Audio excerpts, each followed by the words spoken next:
Hi friends, SICT education में आपका स्वागत है। दोस्तों, आज की जो वीडियो लेकर आए हैं यूपी पुलिस से संबंधित है और यूपी पुलिस की डीबी जैसे कि आप जानते होने वाली है। और यूपी पुलिस की डीबी के लिए यूपी पुलिस एवं भर्ती बोर्ड के द्वारा ट्वीट भी किया जा चुका है। 26 दिसंबर से डीबी शुरू होनी है। आज दोस्तों चर्चा इस बात पर करने वाले हैं कि डीबी के लिए किन किन चीज़ों की आवश्यकता होगी और आपको क्या क्या चीज़ें लेकर जानी है वहाँ पर, क्योंकि कुछ व्यूवर्स ने कमेंट किया था कि सर उसमें क्या क्या चीज़ें लेकर जानी है, क्योंकि बहुत ढेर सारी चीज़ें ऐसी हैं जो कि आपके पास नहीं है, तो क्या उनसे हमें वहाँ से भगा दिया जाएगा या फिर भी हमारा जो है डीबी होगी। तो दोस्तों इसी पर चर्चा करनी है। हम आपको बताना चाहेंगे सबसे पहली बात तो ये कि जब आपने फॉर्म भरा था तो देखिए कोई भी नोटिफिकेशन आता है उसमें एक चीज़ लिखी होती है कि फॉर्म जिस दिन आप फॉर्म भर रहे हैं उस दिन तक आपके पास आपकी योग्यता की जो मार्कशीट है वो होनी चाहिए।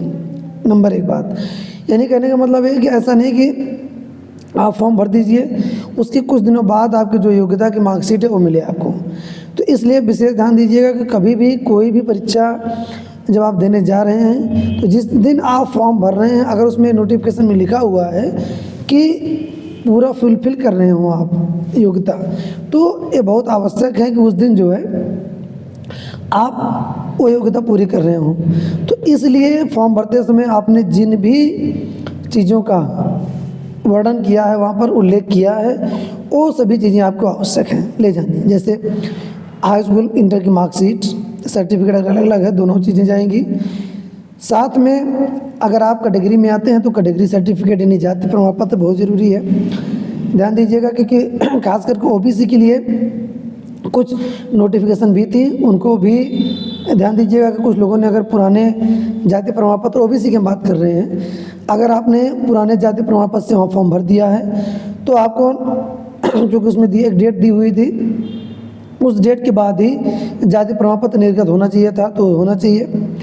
प्लस जो आपका आधार कार्ड है विशेष वर्णन किया गया है, अगर आपने अपना एडमिट कार्ड डाउनलोड किया होगा तो उसमें लिखा हुआ है कि आपका एडमिट कार्ड की जो फ़ोटो है वो आपके बचपने की नहीं होनी चाहिए, वो अपडेटेड होनी चाहिए। तो दोस्तों आपको बताना चाहिए कभी भी टाइम है आप अपनी फ़ोटो को अपडेट करा लीजिए ताकि आपको कोई समस्या ना झेलनी पड़े।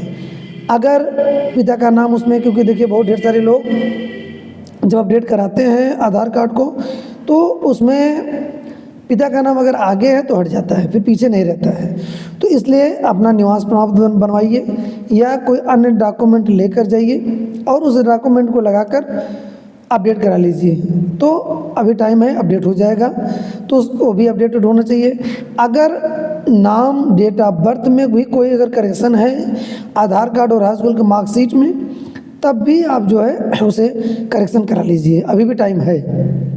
इसके अलावा एक जो बहुत मुद्दा है कि सर एफिडेविट का प्रारूप क्या होगा, एफिडेविट किस तरह बनवाएंगे, तो कुछ नहीं करना है, सीधे सीधे आपको एफिडेविट बनवाने के लिए कचहरी में अपने जाइए, किसी भी लॉयर को आप कह देंगे कि हमें पुलिस भर्ती बोर्ड के लिए एफिडेविट बनवाना है, तो वहाँ पर एफिडेविट बन जाएगा। 4 लाइनें लिखनी होती है कि ये प्रमाणित किया जाता है कि मेरा नाम है, पिता का नाम है, यहाँ का मूल निवासी हूँ, यहाँ की फॉर्म भरते समय जो भी उसमें सूचना दी गई थी वह सही है मेरी जानकारी में, उसमें कोई भी तथ्य छिपाया नहीं गया है, ये सब चीज़ें वहाँ पर लिखी जाती हैं। तो उनके पास प्रारूप होता है वो बनाकर दे देंगे। एक चीज़ और, अगर आपके डॉक्यूमेंट में नाम में किसी चीज़ में कोई मिस्टेक है स्पेलिंग में, उसके लिए अगर आप बनवा रहे हैं एफिडेविट, तो आपको करना क्या है, ये करना है कि एफिडेविट में वर्णन करना है, आपको लिखवाना है कि हमारे एफिडेविट में ये चीज़ें, ये स्पेलिंग सही वाली है,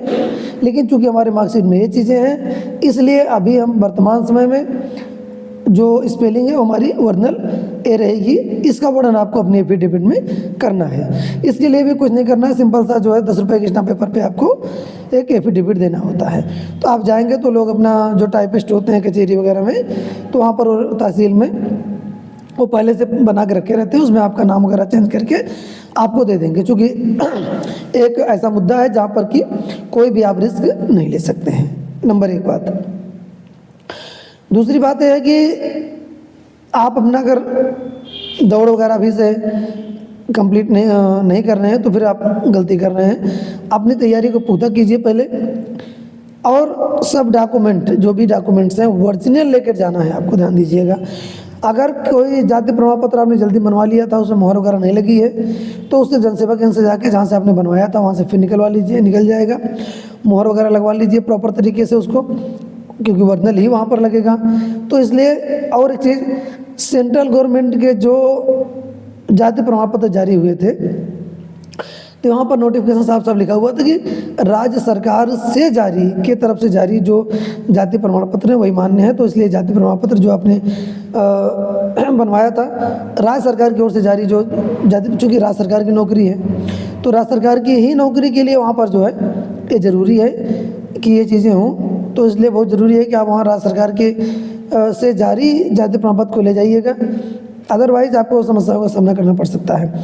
दोस्तों, हम आपको बताना चाहेंगे, अगर आपने एप्लीकेशन फॉर्म नहीं निकाला था, किसी कारण से आपने नहीं निकाला या गायब हो गया जब वो फॉर्म भरा था आपने, चूँकि उसको भी लेकर जाना है, तो अभी रेलवे भर्ती बोर्ड, पुलिस भर्ती बोर्ड के द्वारा एक ट्वीट किया गया है। उन्होंने कहा है कि हम जल्दी ही इसको लाइव करने वाले हैं। तो आप अपने लॉगिन पर जाएंगे, ऑफिशियल वेबसाइट पर जाएंगे, वहाँ लॉगिन करेंगे तो जल्दी आपको इसकी सूचना आपको मिलने जो वहाँ पर है डाउनलोड कर पाएंगे अपने लॉगिन पर, क्योंकि अभी भर्ती बोर्ड के द्वारा एक ट्वीट करके इसकी सूचना दी गई है। तो इसलिए आप ये भी ध्यान रखिए कि उसमें भी कोई समस्या नहीं आने वाली है। तो आप वहाँ से फॉर्म निकाल लेंगे, अपने हाई स्कूल, इंटर, जो भी मार्कशीट है, अगर आपके पास मार्कशीट नहीं है, स्किप हो गई है किसी कारण से, कहीं जमा है या कुछ भी है, तो उसे निकलवा लीजिए, उसमें कोताही मत बरतिए, क्योंकि वो डॉक्यूमेंट वहाँ लगेगा ही लगेगा। और एक चीज़ हम आपको बताना चाहेंगे, कोई डॉक्यूमेंट अगर जो ऑनलाइन है, पोर्टल पर है उनके, तो अगर आप नहीं निकाल पाएंगे तो वहाँ जाएंगे तब भी निकाल कर आपको दे देंगे, उसमें भी कोई समस्या नहीं आएगी। लेकिन कोशिश करिएगा पहले से निकलवा कर ले जाइएगा, कई सीटों में जो है उसको बनवा के ले जाइएगा।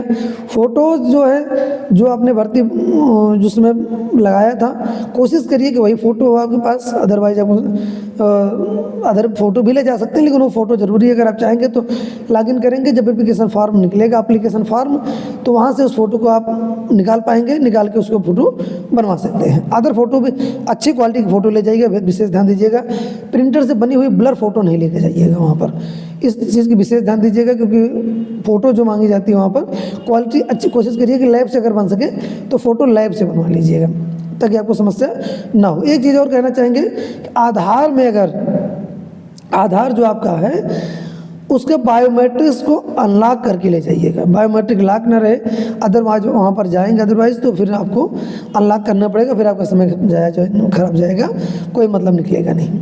तो इसलिए आपको बताना चाहेंगे कि जो भी डॉक्यूमेंट्स हैं प्रॉपर तैयार कर लीजिए, फाइल ले लीजिए, फाइल में लगा लीजिए, और चेकलिस्ट पूरी जो है जारी कर दी गई है, चेकलिस्ट के हिसाब से अपना डॉक्यूमेंट तैयार करिए, ताकि आपको कोई समस्या का सामना ना करना पड़े। दोस्तों, बहुत अच्छी अपॉर्चुनिटी है, ऐसी अपॉर्चुनिटी बार बार नहीं मिलती है, तो ऐसा अवसर आपको किसी डॉक्यूमेंट की वजह से आपको समस्या का सामना करना पड़े, ऐसा ना करें। क्योंकि अगर ऐसा हुआ, एक क्वेश्चन और जो था लोगों का कि कितने लोगों को वहाँ रखा जाएगा, कितने लोगों को निकाला जाएगा, तो दोस्तों आप जानते ही हैं कि कितने गुना वहाँ पर बुलाया जाता है, तो उसमें से जितनी पोस्टेज हैं उतने ही लोगों को लिया जाता है, कुछ को वेटिंग में रखा जाता है थोड़ा सा जो है। तो इसलिए जो वेटिंग में रखे जाते हैं वो इसलिए रखे जाते हैं ताकि मान लीजिए कुछ लोग छोड़ते हैं, कुछ लोग नहीं आते हैं, जो भी चीज़ें हैं, तो इसलिए थोड़ा सा लोगों को ज़्यादा काउंसलिंग करा कर जो है वेरिफिकेशन करा के फाइनल मेरिट के समय वेटिंग में रखा जाता है, ताकि पता लगा अगर उतने लोगों को ही लेंगे और उसमें से कुछ लोग स्किप कर दिए तो फिर जो है समस्या हो जाएगी, फिर सीटें खाली रह जाती हैं। तो इसलिए और एक चीज़ EWS वालों के लिए हम कहना चाहेंगे, अगर आपने EWS लगाया है तो उसी फाइनेंशियल ईयर, चूँकि EWS फाइनेंशियल ईयर के हिसाब से चलता है, तो इसलिए आप विशेष ध्यान दीजिएगा कि फाइनेंशियल ईयर के हिसाब से EWS बनवा लीजिएगा, ताकि उसमें भी कोई समस्या आपको ना हो। अगर फाइनेंशियल ईयर के हिसाब से अपने EWS अगर एक्सपायर हो गया है तो फिर आपको दिक्कत है, नया EWS लेकर जाइएगा। लेकिन जो EWS जो सीरियल नंबर का आपने वहाँ पर भरा है, वही EWS का सर्टिफिकेट वहाँ पर आपको लेकर जाना रहेगा।